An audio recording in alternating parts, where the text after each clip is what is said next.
வணக்கம் எல்லாருக்கும். நான் சந்தனா பேசுகிறேன். சந்தனா வாங்கலன்னு பேசுகிறேன்.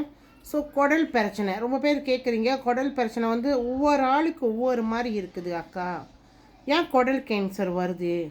ஏன்னா குடல் கேன்சர் இப்போ நிறையா, அதாவது நம்ம 6 மாத குழந்தை ஆய்வில் 6 மாத குழந்தைகளும் வயசுண்டவங்க வரைக்கும் இப்போ குடல் கேன்சர் இருக்குது. இது ஆய்வில் அவங்க ஆராய்ச்சி பண்ணி சொன்னதில். எதனால் குடல் கேன்சர் வருது, அதோட சிம்டங் என்ன அப்படின்னு சொல்கிறாங்க. முதல்ல நம்ம குடல் சுத்தம் பண்ணணும். நம்ம குடலை சுத்தம் பண்ணுறோமா? சுத்தம் பண்ணுறது கிடையாது. நம்ம கண்டதையும் சாப்பிட்றோம், எது கிடைச்சாலும் சாப்பிட்றோம். இது சாப்பிட்றவங்களுக்கு நான் ஒன்றுமே சாப்பிடல, நான் கண்ட்ரோலில் தான் இருக்கேன் அப்படின்னு சொல்கிறவங்களும் இருக்காங்க. அப்போ எப்போ இருந்து அவங்க சாப்பிடல, அவங்க இப்போ சமய காலமாக தான் கண்ட்ரோலுக்கு வந்திருப்பாங்க. ஏன்னா அவங்களுக்கு கெஸ்ட்ரிக் பிரச்சனை வந்துருச்சு. இந்த மாதிரி பேஷண்ட்களை நான் சந்திச்சிருக்கேன். கெஸ்ட்ரிக் பிரச்சனை வந்துருச்சு, அதனால அவங்க கண்ட்ரோல் பண்ணியிருக்கேன் 1 வருஷம் 2 வருஷம். அந்த 1 வருஷம் 2 வருஷம் அவங்களுக்கு 50 வயசு 40 வயசாக இருக்கும். அதுக்கு முன்னுக்கு சாப்பிட்டதெல்லாம் அந்த ஆளுக்கெல்லாம் எப்படி சுத்தம் பண்ணியிருப்பாங்க? சுத்தம் பண்ணியிருக்க மாட்டாங்கல்ல. அது ஆல்ரெடி நம்ம குடலை அதாவது அழுக்காக்கி சீக்காக்கி தானே வச்சுருக்கோம். நம்ம ஒரு பானை, இப்போ நம்ம ஒரு சாம்பிள் சொல்கிறோம், ஒரு பானையை நம்ம கறி வைக்கிறோம், அன்னன்னைக்கு அதை சுத்தமாக கழுவுறோம். எதுக்கு நம்ம சுத்தமாக கழுவுறோம்? அதில் இருந்தால் நாற்றம் அடிச்சிடும், அது புழு மிச்சிரும் அப்படின்னு சுத்தமாக கழுவுறோம். அப்புறம் கறி பிடிச்சிருச்சு பானையில், இல்லை தீ பிடிச்சிருச்சு, அதை பற்றி நம்ம அப்படியே விட்டுறோமா? ஏன் அதை நம்ம தேய்ச்சி கம்பி போட்டு என்ன சொல்லுவாங்க, அந்த சவுக்கார் இந்த சவுக்காரெல்லாம் போட்டு அதை தேய்ச்சி சுத்தமாக்குறோம். அது அப்படியே இருந்தால் அசிங்கம், அது அழுக்கு. நம்ம சாப்பிட்ற பானை சுத்தமாக இருக்குன்னு நினைக்கிறோம். அதே மாதிரி தான் நம்ம குடல் உள்ளுக்கு நம்ம சாப்பிட்றதெல்லாம் போய் அந்த குடலில் தான் இறங்குது.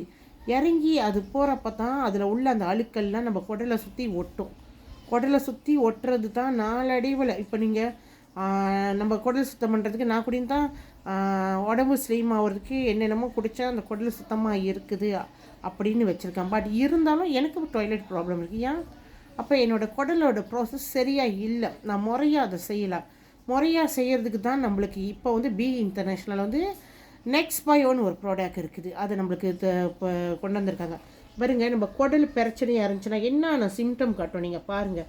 இங்கே பாருங்கள், இந்த சிம்டம்லாம் வயிறு பிரச்சனை, வயிறு வலி, அப்புறம் திடீர்னு இந்த இடத்துல நெஞ்சு வலிக்குதுன்னுவோம், அப்புறம் நம்மளுக்கு தலை வலிக்கும். இதெல்லாம் நம்மளோட வயிறு பிரச்சனை, தலைவலி, இதெல்லாம் பாருங்கள், இதெல்லாம் நம்மளோட சிம்டம்.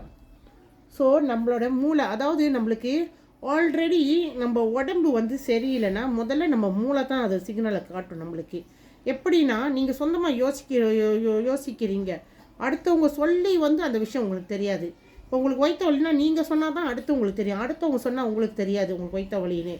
அப்போ உங்களுக்கு எப்படி தெரியுது? அந்த மூளை தான் உங்களுக்கு தெரிவிக்குது.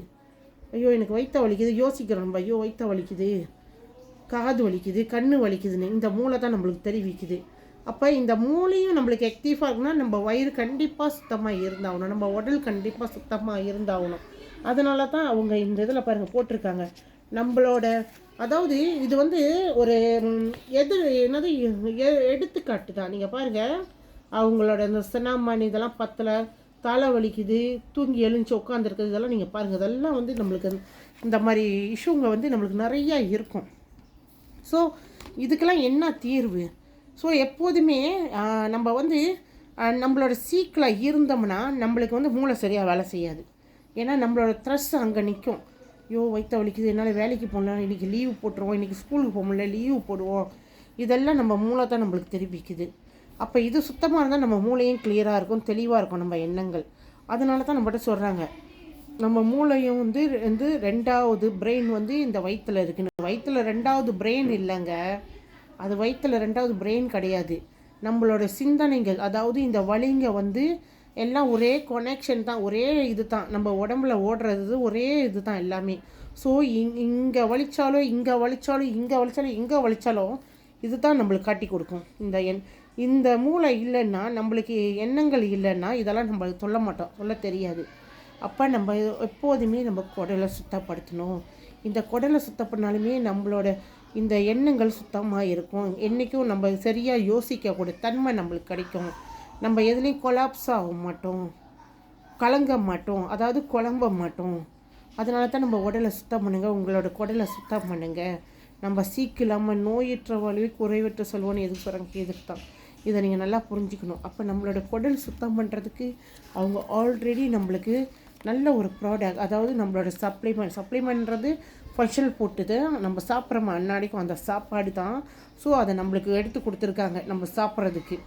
ஸோ அது எப்படி நம்ம சாப்பிடணுன்ற முறையை மட்டும் தான் நம்ம படிச்சுக்கணும். அதாவது இப்போ நீங்கள் என்கிட்ட எடுக்கிறீங்கன்னு வச்சுக்கோங்க, இதை பற்றி நீங்கள் விவரமாக நான் உங்களுக்கு சொல்லி கொடுக்கணும். எப்படி சாப்பிடணும், இது கூட என்னத்தை சேர்த்து சாப்பிடணும், எத்தனை வேலை சாப்பிடணும், எந்த வேலையில் சாப்பிடணும், இது சாப்பிட்றப்ப நீங்கள் என்னென்ன மெயின்டைன் பண்ணணும், இதெல்லாம் நிறையா நீங்கள் தெரிஞ்சுக்கணும். ஸோ அதனால தான் நம்ம சொல்கிறோம், தெரியலன்னா கேளுங்க.